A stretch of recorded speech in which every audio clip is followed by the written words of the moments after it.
Beta and gamma functions. Beta and gamma functions are very useful special functions or higher functions which are expressed as definite integrals. Many integrals which cannot be expressed in terms of elementary functions means algebraic functions and transcendental functions. algebraic functions तो polynomial functions होते हैं और transcendental होते हैं trigonometric exponential log functions. तो इन सब के अलावा जो हैं उनमें कुछ डेफिनेट इंटीग्रल्स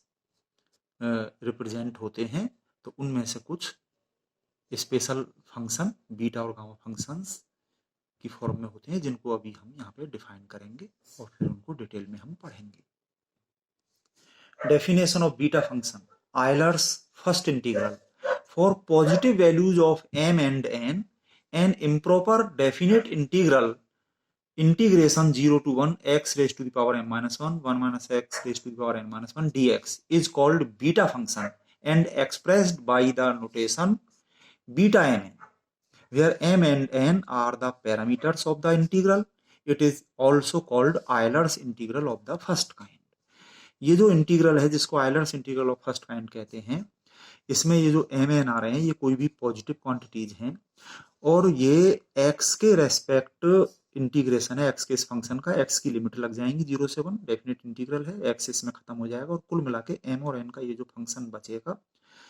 तो इसको बीटा एम एन से डिनोट करते हैं और ये beta function of m and n कहलाता है। और इसमें एम की वैल्यू वैसे तो पॉजिटिव कुछ भी हो सकती है, पर जब इसकी वैल्यू 0 से 1 के बीच में होगी तो ये improper integral of second kind हो जाएगा। इसी तरह से एन की वैल्यू भी 0 से 1 के बीच में होने पर या ये दोनों होने पर improper integral of second kind होगा, क्योंकि ये फंक्शन तब अनबाउंडेड हो जाएगा उस केस में, अदरवाइज ये इम्प्रॉपर इंटीग्रल नहीं होगा। Similarly definition of gamma function एक इंटीग्रल की फॉर्म में which is called Euler's second integral for positive values of n an improper definite integral this integration 0 to infinity e raise to power minus x to the power n minus 1 dx। क्योंकि इसमें ये upper limit infinity आ रही है तो ये improper integral first kind का तो ये है ही, और इसमें जब n की वैल्यू 0 से 1 के बीच में होगी तो ये सेकंड काइंड का भी हो जाएगा। This is called gamma function and expressed by the notation gamma n, where n is the parameter of this integral. It is also called Euler's integral of the second kind. So ये इसकी definition हुई। कुल मिला के बात ये है कि बीटा फंक्शन की डेफिनेशन क्या, ये फॉर्मूला हो गया, गामा फंक्शन के लिए ये हो गया। उसमें दो पैरामीटर है एम एन, दोनों पॉजिटिव, इसमें एक पैरामीटर है एन एन पॉजिटिव। ये इसकी डेफिनेशन होगी gamma n equal to this integral. तो अब पहले हम बीटा फंक्शन की प्रॉपर्टी पढ़ेंगे, उसके बाद में देखेंगे गामा फंक्शन, फिर दोनों की मिक्स स्टडी होगी। तो properties of beta function, number 1 symmetry of beta function, beta m n equal to beta n n, ये इंटरचेंज कर दिए जाए तो कोई इफेक्ट ना पड़े, ये दोनों पैरामीटर एम और एन। इसके प्रूफ के लिए by the definition of beta function we have beta m n equal to, इतना हमने डेफिनेशन यहाँ पे लिख दी और इसमें हम पुट कर रहे हैं x की जगह 1 minus y, putting x equal to 1 minus y in this 1 we get beta m n equal to, x की जगह रख दिया 1 माइनस वाई इसकी पावर m माइनस 1 और ये 1 माइनस एक्स, ये 1 कैंसिल हो गया, माइनस माइनस प्लस, ये y की पावर हो गई इतनी, और dx इसको डिफरेंशिएट कर दिया तो ये हो जाएगा dx हो जाएगा 0 माइनस dy, माइनस dy हो गया, और ये y का फंक्शन हो गया और y के रेस्पेक्ट का इंटीग्रेशन है। तो करस्पॉन्डिंग लिमिट y की देखने के लिए हमने यहाँ पर ये छोटी सी टेबल बनाई है फॉर लिमिट x की लिमिट हैं 0 और 1, इनके करस्पॉन्डिंग y की लिमिट क्या होंगी वो यहाँ पे हमने निकाली है। यहाँ पे y बराबर हो गया 1 माइनस एक्स, y को प्लस करके उधर ले जाए तो y बराबर 1 माइनस एक्स, एक्स को इधर ले आए। तो इसमें जब x की जगह हमने 0 लगाया तो 1 माइनस 0, ये y की वैल्यू 1 हो गई। जब x की जगह हमने 1 लगाया इसमें, x की जगह 1 माइनस 1 तो y की जगह 0 हो गया। तो ये करस्पॉन्डिंग लिमिट y की हो गई 1 से 0। अब इस नेगेटिव साइन को हम यहाँ पे बाहर ले आए और डेफिनेट इंटीग्रल की प्रॉपर्टी यूज करते हुए यहाँ पे हमने इस लिमिट को चेंज कर दिया 1 से 0 को 0 से 1 इस नेगेटिव साइन की वजह से। यहाँ पे लिख सकते हैं by A property of definite integral, definite integral, और ये 1 माइनस वाई यहाँ पे ये हमने पहले लिख लिया y की पावर ये n minus one, minus y की पावर m माइनस वन ये लिखा हुआ है और ये dy लिखा हुआ है। अब इसको 1 से कंपेयर करने के लिए हम y की जगह x कर दें डेफिनेट इंटीग्रल की एक प्रॉपर्टी यूज करते हुए। दिस इक्वल टू यहाँ पे हमने लिखा हुआ है इस पूरे में जहां जहां भी y है y की जगह हमने x कर दिया। कुछ भी वेरिएबल कर सकते हैं क्योंकि ये डेफिनेट इंटीग्रल है, डेफिनेट इंटीग्रल की प्रॉपर्टी होती है। यहाँ पे कॉमा लगा के लिख दिया by A property of definite integral. तो इसको हमने बाकी सब इसी तरह से उतार दिया, बस y की जगह x किया है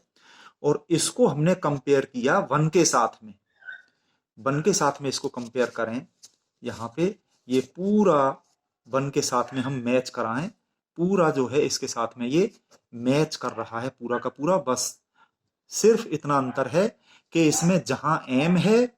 उस जगह यहाँ पे n है और इसमें जहां पे n है उस जगह पे यहाँ पे m है। बाकी ये 1 के साथ में ये पूरा मैच कर रहा है। तो जब ये वैल्यू बराबर है बीटा एम एन के तो ये वैल्यू हो गई बराबर बीटा एन एम के। m की जगह n हो गया, n की जगह m हो गया, कंपेयरिंग विद 1। तो इस तरह से ये चीज प्रूव हो गई। ये बीटा एम एन बराबर कैलकुलेट करते हुए हम बीटा एन एन ले आए, सो बीटा एम एन बराबर बीटा एन है, ये प्रूव हो गया। Property number 2, trigonometric representation of beta function. Beta m n equal to लिखा हुआ है साइन और कॉस के टर्म्स में, इतना ये होता है, इसको हम प्रूव कर रहे हैं। By the definition of the beta function we have beta m n equal to इतना, ये डेफिनेशन से हमने लिख दिया, नंबर 1 डाल दिया और इसको थीटा में लाने के लिए साइन थीटा कॉस थीटा में लाने के लिए putting x equal to sine square theta इस पूरे में जहां जहां भी है और करस्पॉन्डिंग चेंज जो होंगे वो हम करेंगे। ये x equal to cos square theta से भी हो जाएगा पर इससे थोड़ा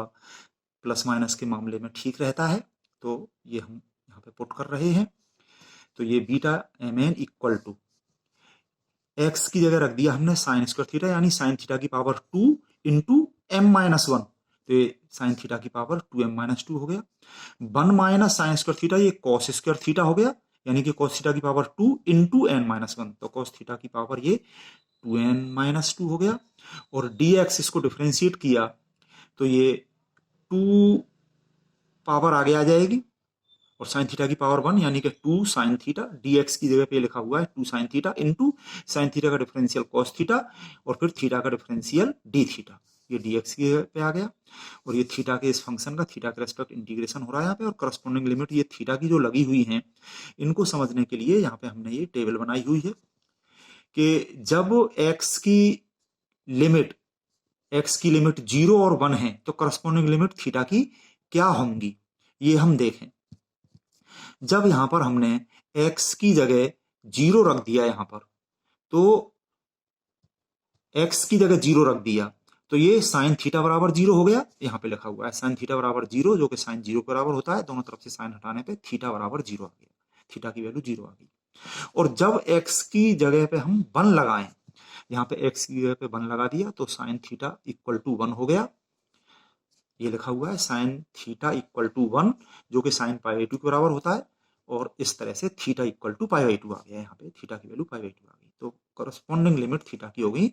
लोअर लिमिट 0 और अपर लिमिट पाई बाई 2 यहाँ पे ये लगी हुई है।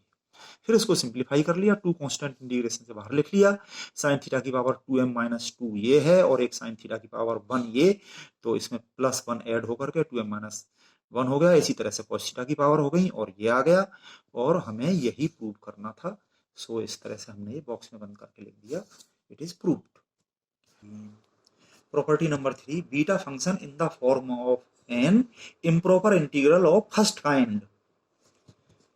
ये जो बीटा फंक्शन है यहाँ पर प्रूफ में लिखा हुआ है by definition of beta function, ये जो डेफिनेशन है इसको हमने जो है m और n की वैल्यू 0 से 1 के बीच में सेकंड काइंड का इम्प्रॉपर इंटीग्रल तो बताया ही था। और अब ये फर्स्ट काइंड का भी इसको बनाने जा रहे हैं। ये अपर लिमिट इसमें इन्फिनिटी हो जाएगी, तो ये फर्स्ट काइंड का इम्प्रॉपर इंटीग्रल की फॉर्म में बीटा एम एन को ये लिखा हुआ है कि ये इतना भी हम लिख सकते हैं, और फिर इसको यहाँ पे प्रूव किया गया है। तो इसके प्रूफ के लिए पहले तो डेफिनेशन यहाँ पे हमने उतार दी, नंबर 1 डाल दिया,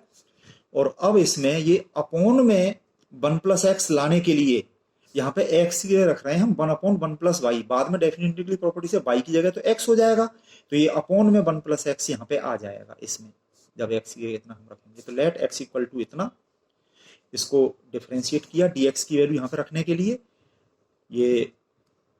dx इक्वल टू पहले ये यहाँ पर ये y के रेस्पेक्ट हुआ into dy by chain rule of differentiation. तो ये 1 प्लस वाई की पावर -1 आगे आ गई, और 1 प्लस वाई की पावर -2 यानी कि अपॉन में ये स्क्वायर हो गया, और फिर 1 प्लस वाई का डिफरेंशियल ये 0 प्लस डी वाई यानी कि इंटू डी वाई ये हो गया। ठीक है, इससे देखें हम 1 प्लस वाई इधर ले गए, 1 plus y equal to 1 upon x हो गया ये, और इससे 1 को इधर ले गए हम माइनस करके, तो ये y की वैल्यू आ गई x के टर्म्स में लिमिट देखने के लिए। इससे हम लिमिट देख लेंगे इसकी, और 1 माइनस एक्स की वैल्यू लगाने के लिए यहाँ पे हमने 1 माइनस एक्स भी देखा, 1 माइनस एक्स की वैल्यू ये रख दी यहाँ पर, और ये एलसीएम इतना आ गया, और ये 1 प्लस वाई -1 1 1 कैंसिल होके ये इतना आ गया, और पुटिंग दीज वैल्यूज इन 1 में रख रहे हैं, beta m n equal to integration x की जगह इतना रख दिया, इसकी पावर m-1 हो गई, अपॉन में इसकी पावर m-1 हो गई, इनटू 1 माइनस एक्स हमने निकाल लिया ये इतना, 1 अपॉन इतने की पावर n-1 ये हो गया n-1, और ये इनटू dx, ये dx है, dx की वैल्यू ये रख दी हमने यहां से माइनस इतना इंटू डी वाई, और करस्पॉन्डिंग लिमिट y की हमने यहाँ पे देखी है। जब x की लिमिट है यहाँ पे 0 और 1, तो करस्पॉन्डिंग लिमिट y की जो लगेंगी, y की वैल्यू हमने लिमिट के लिए बनाई हुई है 1 अपॉन एक्स माइनस 1, तो इसमें जब x की जगह 0 रखा, 1 अपॉन 0 इन्फिनिटी -1 इन्फिनिटी, जब x की जगह 1 लगाया तो 1 अपॉन 1 1 -1 ये 0 हो गया, तो corresponding limit infinity and 0, negative sign को बाहर निकाल के डेफिनेटली प्रॉपर्टी से ये लिमिट चेंज कर ली, 0 टू इन्फिनिटी हो गई, और फिर इसको सिंप्लीफाई कर लिया, y की पावर n-1 ये है, और अपॉन में 1 प्लस वाई की पावर m-1 प्लस n-1, और ये 1 प्लस वाई की ही पावर 2 प्लस 2 हो गया, तो वो -1 खत्म हो गई, तो 1 प्लस वाई की power m plus n into d y ये रह गया। और अब इसमें डेफिनेट इंटीग्रल की प्रॉपर्टी से y की जगह x कर देंगे, तो जो प्रूव करना था वो चीज यहाँ पे हो रही है। Using a property of definite integral we have beta m n equal to ये हो गया, बस y की जगह पे हमने x कर दिया, ये आ गया। तो ये जो है 1 से कंपेयर करें तो इसमें एम एन का थोड़ा फर्क आ रहा है, तो इसमें m और n को हमने इंटरचेंज कर दिया, m की जगह n कर दिया, n की जगह m कर दिया, तो ये बीटा एन एम बराबर ये इतना हो गया, n की जगह पे m हुआ, m की जगह पे n, तो ये तो m plus n plus m, वो तो ये बात बराबर ही है। और ये हमने सिमेट्री वाली प्रॉपर्टी में पढ़ा है, प्रॉपर्टी नंबर 1 में, कि बीटा एन एम जो है वो बीटा एम एन के बराबर होता है, ये आपस में बराबर है, beta m n equal to beta n m, और बीटा एन एम हमारा ये निकल के आया है, तो इस तरह से बीटा एम एन बराबर ये इतना हो गया, और यही हमें प्रूव करना था। इसके 2 नोट लिखे हैं हमने यहाँ पे, फ्रॉम 4 and 2, 4 में लिखा हुआ है बीटा एम एन बराबर इतना, और 2 में लिखा हुआ है बीटा एम एन बराबर इतना, तो ये दोनों के बराबर हो गया, बीटा एम एन बराबर ये भी है और ये भी है।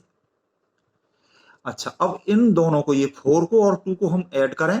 Beta m n equal to इतना और beta m n equal to इतना, इन दोनों को ऐड कर दिया, तो ये twice beta m n equal to ये प्लस ये, और इसमें ये इंटीग्रेशन के अंदर इन दोनों को एक साथ ले लिया, एक्स के फंक्शन एक्स वाई इंटीग्रेशन, और अपॉन में तो सेम चीज, और ऊपर हो गया एक्स की पावर m-1 प्लस एक्स की पावर n-1, और फिर इसमें 2 से डिवाइड कर दिया, तो बीटा एम एन की एक वैल्यू ये भी हो गई।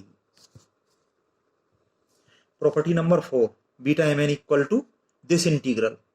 दरअसल ये दो इंटीग्रल दिखाई दे रहे हैं हमें,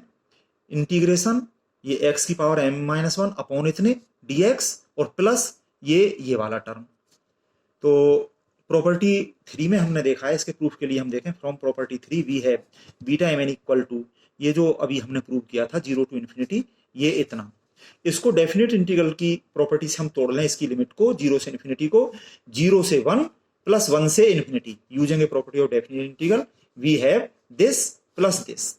अब इसमें ये वाला तो आ गया जो हमें प्रूव करना था, उसका ये फर्स्ट पार्ट ये वाला इंटीग्रल तो आ चुका है, और प्लस करके ये जो सेकंड इंटीग्रल है इसमें हम कैलकुलेशन करके ये वाला लाएंगे, ये जो सेकंड इंटीग्रल है। Putting x equal to 1 upon y in the second integral of right hand side of 1 we get, उसमें जो सेकंड इंटीग्रल है वो ये है लिखा हुआ है यहाँ पे, और इसमें लिमिट 1 से इन्फिनिटी को हमें लिमिट 0 से 1 में बनाना है, तो इसके लिए हमने रिवर्स करके ले लिया x equal to 1 upon y, इसमें हम पूरे में रखें x ये 1 अपॉन वाई कर दिया, ये अपॉन में y की पावर m-1 हो गई,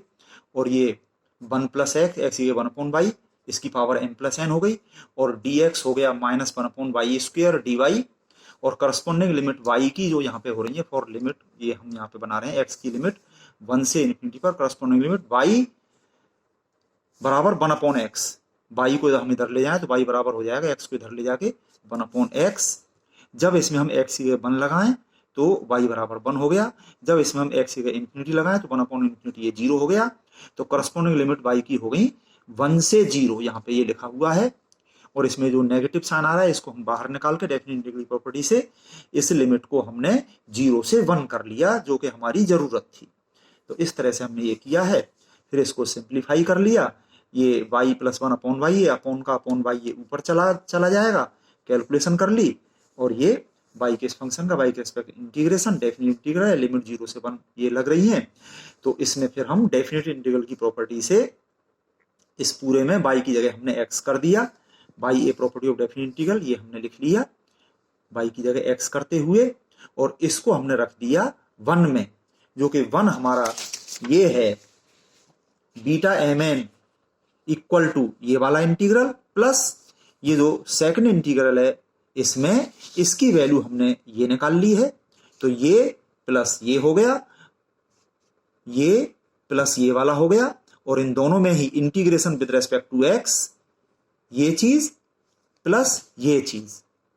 तो इसमें अपॉन में तो ये सेम चीज है, ऊपर वाली चीज यहाँ पे x की पावर m-1 और ये प्लस x की पावर n-1, और यही हमें यहाँ पे प्रूव करना था। Property number 5 beta m n equal to, ये कांस्टेंट a और b इसमें आ रहे हैं, a की पावर m b की पावर n, इस तरह से ये इंटीग्रल। तो अभी जो हमने प्रॉपर्टी 3 जो की थी फ्रॉम प्रॉपर्टी 3 वी है प्रॉपर्टी 3 यहाँ पे हमने ये लिख ली है, और उसमें x की जगह a into y upon b जब हम रख देंगे